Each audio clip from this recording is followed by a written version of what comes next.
पुराना मंदिर, स्कूल के बच्चों की कहानी।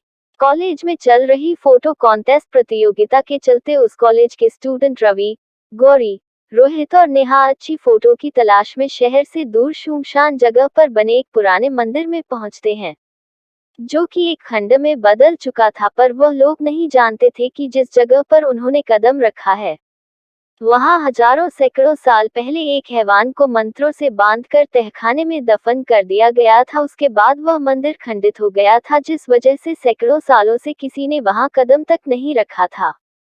गौरी, उफ, कितनी वीरान जगह है ये, और ये खंड देखने में कितना डरावना है, लगता है वर्षों से यहाँ कोई नहीं आया।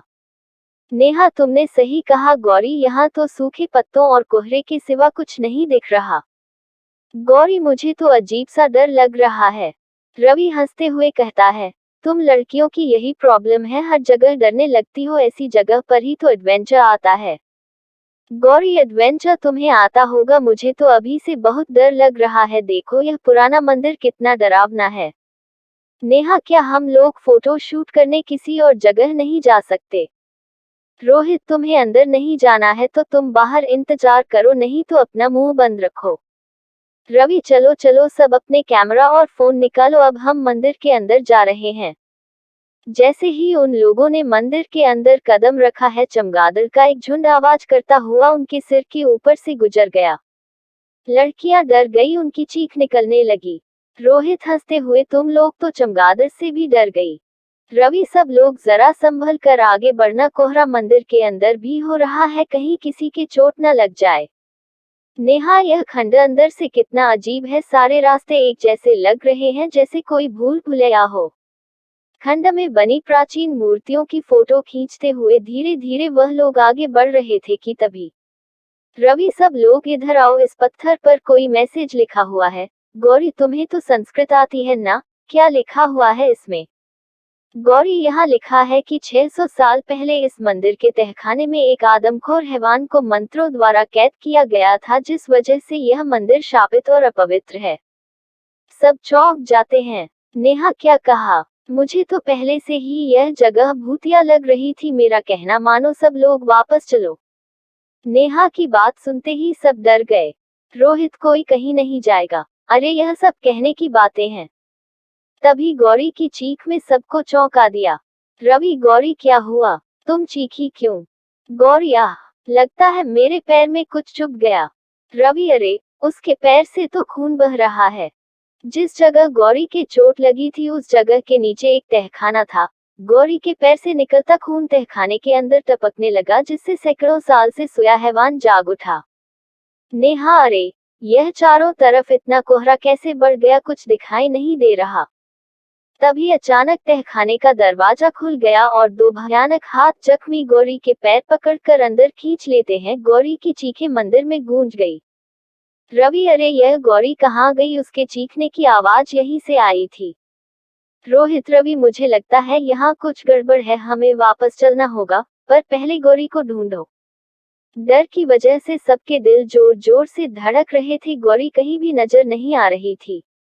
नेहा, कहीं ऐसा तो नहीं कि उस पत्थर पर लिखी बात सच हो और यहाँ आकर हमने बहुत बड़ी गलती कर दी हो? रोहित, तुम बेवकूफ हो क्या, आज के जमाने में भी भूत प्रेतों की बातें कर रहे हो, यह सब अंधविश्वास की बातें हैं। गौरी को ढूंढो, यहीं कहीं होगी। इससे पहले रवि और रोहित गौरी को तलाशते उन्हें नेहा के चीखने की आवाज सुनाई दी। इस बार हैवान ने नेहा को शिकार बनाया। रवि आवाज की दिशा में दौड़ा। रवि, नेहा, नेहा, क्या हुआ तुम्हें, किधर हो तुम? हैवान नेहा के बालों को पकड़कर उसे घसीटते हुए तहखाने की तरफ ले गया। रवि को भागते भागते मंदिर के विशाल स्तंभ के पीछे उसे एक आकृति दिखाई दी। रवि डरते हुए, नेहा, तुम हो वहां पर, जवाब दो। जैसे रवि उसके नजदीक पहुंचा, उसके सामने हैवान खड़ा था। उसका भयानक चेहरा देखकर उसकी रूह कांप गई। इससे पहले रवि संभल पाता, हैवान ने उसके गले को अपने हाथों से दबोच लिया और उसे वही खाने लगा। रवि की चीख निकल गई।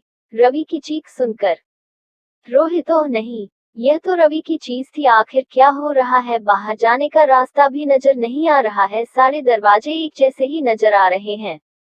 एक एक करके वह हैवान का निवाला बन चुके थे। रोहित भी भागते भागते थक चुका था पर उसे बाहर जाने का रास्ता नहीं मिल रहा था कि तभी वह हैवान रोहित के सामने आ गया। रोहित डरते हुए यह क्या बला है? और बहुत डर गया। रोहित ने देखा उस हैवान की लाल सुर्ख आंखों से जैसे खून बह रहा था और उसके बड़े बड़े दांतों से खून टपक रहा था। रोहित, हैवान दरिंदे, कौन है तू? तूने मेरे दोस्तों के साथ क्या करा? मैं तुझे जिंदा नहीं छोड़ूंगा। हैवान धीरे धीरे कदमों से रोहित की ओर बढ़ने लगा। अपनी तरफ बढ़ते देख रोहित अपने पास पड़े बड़े बड़े पत्थर उठाकर फेंकने लगा पर उस हैवान पर कोई असर नहीं पड़ रहा था। अचानक रोहित को तहखाने का रास्ता दिखा और वह नीचे की ओर भागा। तहखाने में पहुंचकर रोहित को तीनों दोस्तों की लाशें दिखाई दी। रोहित, हे भगवान! रवि, गौरी, नेहा, ये क्या हो गया तुम लोगों को? उठो मेरे दोस्तों, उठो। रोहित तहखाने में एक बड़े पत्थर के पीछे छुप गया। तभी उसे कुछ आहट सुनाई दी। रोहित, हे भगवान! ये हैवान दरिंदा यहाँ भी आ गया, अब मैं क्या करूं? तभी रोहित की नजर तहखाने में बनी दीवार के चित्र पर पड़ी। रोहित, ओह! इसका मतलब इस हैवान की जान इसके दिल पर वार करने से जाएगी।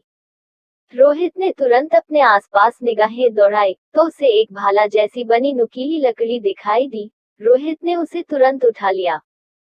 रोहित, आज मैं इस खूनी हैवान को जिंदा नहीं छोड़ूंगा, इसने मेरे दोस्तों को मारा है।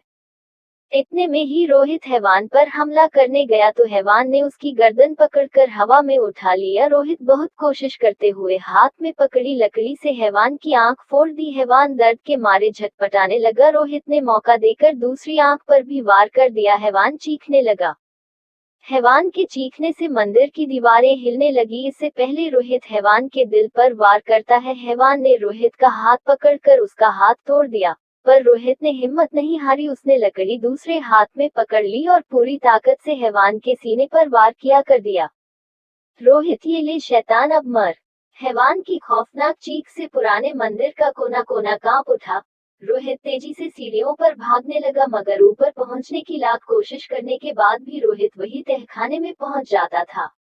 रोहित, क्या मुसीबत है? उसके हाथ से खून निकलकर तहखाने में गिरने लगा। इससे पहले रोहित संभल पाता, रोहित के पीछे से दो हाथों ने रोहित को पकड़कर खा जाता है। इस तरह रोहित बचाओ मुझे चीखते चीखते मर जाता है। आखिरकार रोहित भी हैवान का निवाला बन गया और उस मंदिर में पहले जैसा सन्नाटा बसर गया। दोस्तों, वीडियो अच्छी लगे तो चैनल को सब्सक्राइब कर देना और हाँ, लाइक और कमेंट करना ना भूले।